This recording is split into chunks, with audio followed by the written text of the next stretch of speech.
तो इस एने में हमें यह दिखाया जाता है कि एक लड़की जो अकेले घर पर लौट रही होती है, और तुम तो जानते ही गए, जब कोई एने की लड़की अकेले घर पर जाती है तो अक्सर कुछ तो कांड हो ही जाता है। और ठीक वही हुआ और दो लोग उसे किडनैप कर लेते हैं। अब इन लोगों का प्लान होता है कि इस लड़की को किडनैप करके उसके पापा से पैसे वसूल करना।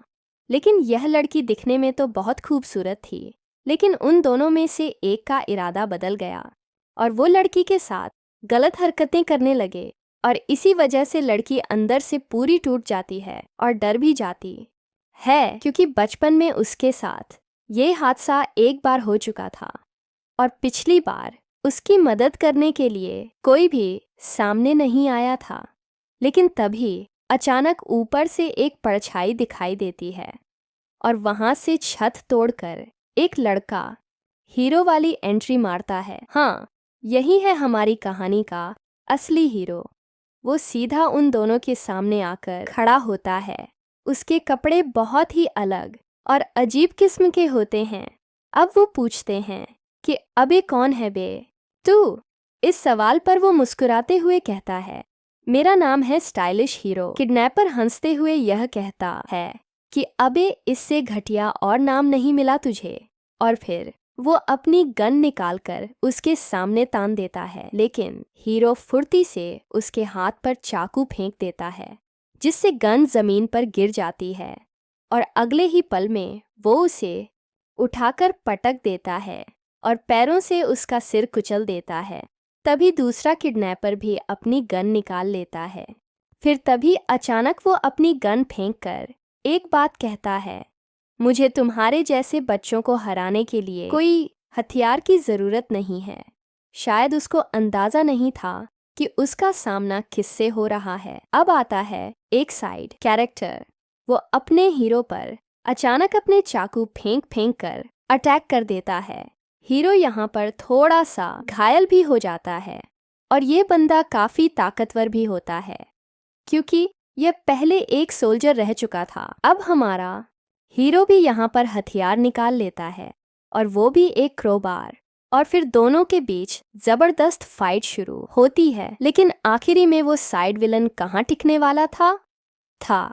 विलन के सामने हीरो अपना क्रोबार घुमाता है और उसका भी सर फोड़ देता है, और इतने में ही वहाँ पर पुलिस और लड़की के पापा पहुँच जाते हैं। इस बार वो लड़की बच जाती है और सुरक्षित अपने घर जाती है। कुछ दिनों बाद वो लड़की स्कूल जाने के लिए तैयार हो जाती है, और हाँ, उस लड़की का नाम है निशिनो।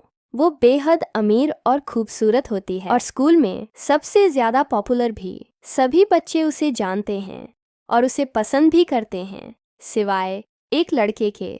वो लड़का 3 महीने से उसके बगल में बैठा रहा, लेकिन उसका नाम तक याद नहीं रखा और हमेशा उल्टे सीधे नाम से बुलाता है। और मैं बता दूं कि यही असली हीरो है जो रात में निशिनो की जान बचाई थी, और इसका नाम है सीड। कागिन सीड बहुत स्मार्ट होता है और थोड़ा पागल भी है। वो जानबूझकर निशिनो को गलत नाम से बुलाता है, क्योंकि उसे लोगों से ज्यादा बातें करना पसंद नहीं है। बचपन से ही उसका सपना था कि सबसे स्ट्रांग हीरो बनना, लेकिन बिना किसी को पता चले सब लोगों के सामने वो ऐसा बिहेवियर करता था कि मानो वो लूजर है, बेवकूफ है। लेकिन असलियत में तो वो हर चीज का मास्टर है। पढ़ाई करना, खेलकूद, पियानो, तलवारबाजी और लड़ाई, वो हर जगह से बेस्ट है। लेकिन वो दुनिया के सामने खुद को एक बेकार इंसान दिखाता है और रात में अजीब से कपड़े पहनकर हीरो वाले काम करता है। फिर भी इतना ताकतवर और स्मार्ट होने के बावजूद कागेन हमेशा दुखी रहता है। वो सोचता है कि चाहे जितनी ट्रेनिंग कर ले, अगर कभी उसे हजारों आतंकवादी घेर ले तो, या फिर शहर में एक एटॉमिक बॉम्ब गिर जाए, तो वो क्या कर पाएगा? आखिरकार वो एक इंसान ही तो है। अब यह सोचते सचते वो पागलपन में अपना सिर पेड़ पे मारने लगता है, और तभी उसकी मुलाकात होती है ट्रकून से, वही जो दूसरी दुनिया में भेजने के लिए मशहूर है। और बाकी लोगों की तरह सीड भी ट्रकून से टकराकर दूसरी दुनिया में पहुंच जाता है। वहां उसका जन्म एक मैजिक वर्ल्ड में होता है और वो बचपन से ही एक गॉड लेवल स्ट्रेंग होता है, लेकिन यहाँ पर भी वह जानबूझकर यही दिखाता है कि भाई मैं कमज़ोर हूँ, यहाँ तक कि वह जानबूझकर अपनी बहन से हर फाइट हार जाता है, जबकि असलियत में उसकी बहन उसके सामने टिक भी नहीं सकती। दिन में वह एक आम बच्चा रहता है, लेकिन रात में बैटमैन बनकर वह अपराधियों को मारता है। एक रात उसे एक अजीब क्रिएचर मिलता है जिसे वह घर ले आता है और उस पर मैजिक की प्रैक्टिस करता है, और वो गलती से इतना ज्यादा मैजिक यूज कर देता है कि वो क्रिएचर का श्राप टूट जाता है। वो अपनी असली शक्ल में वापस आ जाता है। वो एक एल्फ में सीड यहाँ पे कहता है कि मैंने तुम्हें बचाया है। वो लड़की सीड का गया के घर में रहती है और थोड़े ही दिनों में कुछ अल्फा जैसी लड़कियां भी शामिल हो जाती हैं और उसकी टीम शैडो गार्डन ज्वाय भी कर लेती है। एक दिन सीड की बहन अचानक किडनैप हो जाती है और उसके मॉम डैड कुछ करने से पहले उसकी टीम काम शुरू कर देती है। पागिनो यहाँ पर अपने न्यू टीममेट से बात करता है और कहता है कि कुछ पता चला मेरी बहन के बारे में। वो न्यू टीममेट कहती है कि क्लियर को भी कल्ट ऑफ डबलॉस ने किडनैप किया है ताकि वो उस पर भी एक्सपेरिमेंट कर सके, लेकिन उसके सारे हाइड हाउस हमें पता है। लेकिन मुझे यह समझ में नहीं आ रहा कि आपकी सिस्टर कौन से हाइड हाउस में है। तभी कागिनो मैप पर पॉइंट करने की कोशिश करता है, लेकिन वो गलती से मिस कर देता है और गलत जगह पे लग जाता है। बट वो जिस जगह पे पॉइंट करता है वो एक्चुअल में एक सही जगह होती है।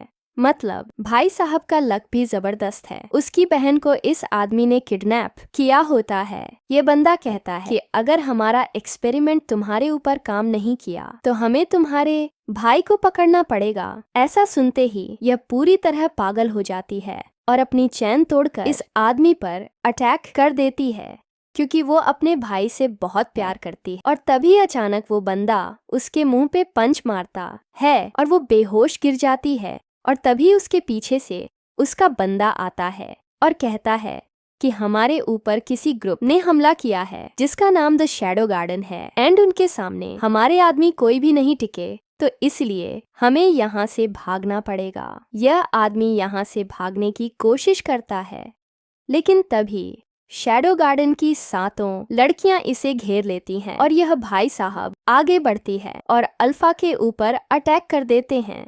अभी अल्फा के सामने कुछ भी नहीं टिका क्योंकि अल्फा बहुत स्ट्रांग है, लेकिन तभी यह आदमी एक अजीब सी दवा खाता है और बहुत स्ट्रांग हो जाता है। वो 1 सेकंड में जमीन में गड्ढा खोद के यहाँ से भाग जाता है। बेटा कहती है कि हमें इसका पीछा करना चाहिए और यहाँ पे अल्फा उसे कहती है कि नहीं, क्योंकि हमारे शैडो मास्टर यहाँ पर ही है एंड उनके होते हुए भी यह यहाँ से भाग नहीं सकता। अब यहाँ पर अल्फा को यह पता नहीं कि काग्नो यहाँ पे खुद खो चुका है और उसे पता भी नहीं कि बाहर का रास्ता कहाँ है। लेकिन तभी यह आदमी गलती से कागिनो के पास आ जाता है एंड ये कहता है कि तुम्हें कैसे पता चला कि मैं यहाँ से आऊंगा। अब ये कागिनो के ऊपर अटैक कर देता है और कागिनो उसे बड़े आराम से रोक लेता है। कागिनो ये कहता है कि मुझे सब पता है क्योंकि मैं एक शैडो हूँ। और फिर इन दोनों की लड़ाई शुरू होती है और यह बंदा कागिनो के आगे क्या ही टिक पाएगा। यह बंदा बहुत ही इंजर्ड हो जाता है और कागिनो से कहता है कि तुम कुछ भी कर लो, लेकिन तुम कल्ट ऑफ डबलस को कभी खत्म नहीं कर पाओगे।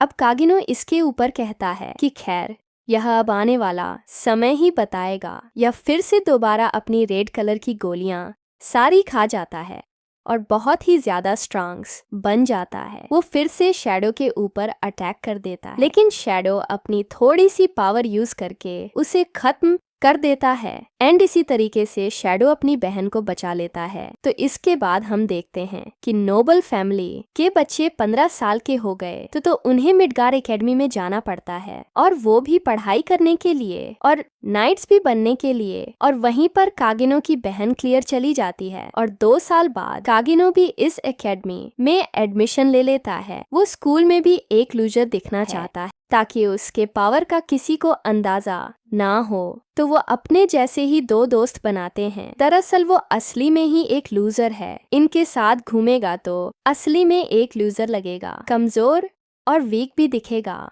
अब इन दोनों ने एक शर्त लगाई होती है, जो भी कल के टेस्ट में खराब स्कोर करेगा वहीं उस पॉपुलर गर्ल एलसीएस को प्रपोज करेगा। दरअसल एलसीएस एक प्रिंसेस होती है जिसने 100 लोगों को तक रिजेक्ट किया होता है, लेकिन हमारा काकिनो जो स्कूल में टॉप भी कर सकता है, लेकिन वो आज जानबूझकर हार चुका है। वो एलसीएस को प्रपोज करने जाता है और वो जानता है कि एलसीएस मुझे रिजेक्ट कर देगी एंड इसकी वजह से उसकी इमेज और भी लूजर लगने लगेगी। बट एलसीएस यहाँ पे हाँ कर देती है। कागिनो यहाँ पे खुद डर जाता है और कहता है कि अब ये क्या हो गया। अब कागिनो यहाँ पे दिक्कत में आ जाता है क्योंकि वो पूरे एकेडमी में एक लूजर देखना चाहता था, लेकिन वो अभी पूरा पॉपुलर हो गया है क्योंकि वो एक प्रिंसेस को डेट कर रहा है। कागिनो और एलसीएस एक दूसरे में टाइम बिताने लगे। वो साथ में खाते, घूमते और ट्रेनिंग करते हैं। असलियत में एलसेल ने कागने को इसलिए हाँ कहा है क्योंकि उसकी शादी एक बहुत ही ताकतवर लड़की से तय होती है और उस लड़के का नाम है जीनो। वो एलसीएस को स्वाड ट्रेनिंग देता। कागिने एलसीएस से कहता है कि अब देखो, यह मैं सब नहीं कर पाऊंगा और इस शादी से बचने के लिए एलसीएस ने कागिनो को हाँ कहा था। कागिनो यहाँ पे पूरा सच सच बोल देता है कि मैंने एक शर्त हारी थी और इसलिए मैंने तुम्हें प्रपोज किया था, लेकिन अब उसे इस रिलेशनशिप में नहीं रहना है और आगे एलसीएस का बॉयफ्रेंड होने का नाटक नहीं करेगा। अब कागिनो के सामने एक एलसीएस सोने का सिक्का फेंक देती है। अब कागिनो यहाँ पर उसका पूरा जिंदगी भर बॉयफ्रेंड बनने के लिए तैयार है क्योंकि अपना हीरो है ही बड़ा स्ट्रेंथ, लेकिन वो दिल से गरीब है। कागिनो हर दिन एलसीएस का बॉयफ्रेंड बनने का नाटक करता है। जीनोन को उन दोनों को देखकर बिल्कुल जलन नहीं होती, बट एलसीएस उसको देखकर बहुत ज्यादा गुस्सा होती है।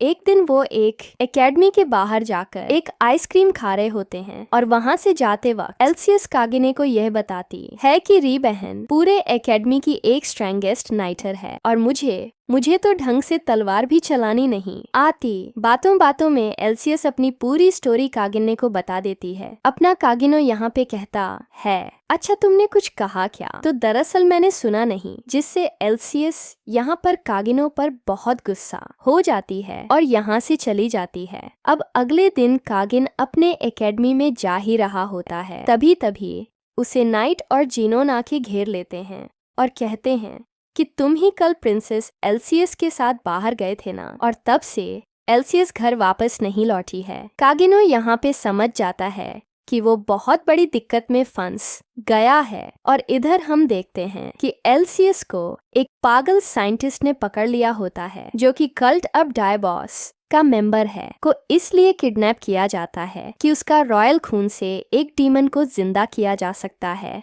और उसके बगल में एक इंसान बंदा वो रहता है जिस पागल साइंटिस्ट ने उस पर एक्सपेरिमेंट कर करके डीमन बना दिया होता है और वो उसको मारता है और प्रिंसेस एलसीएस का खून थोड़ा थोड़ा डालता है। यहाँ पर हम देखते हैं कि जीनोन और उसके साथी कागिनो को बहुत टॉर्चर करते हैं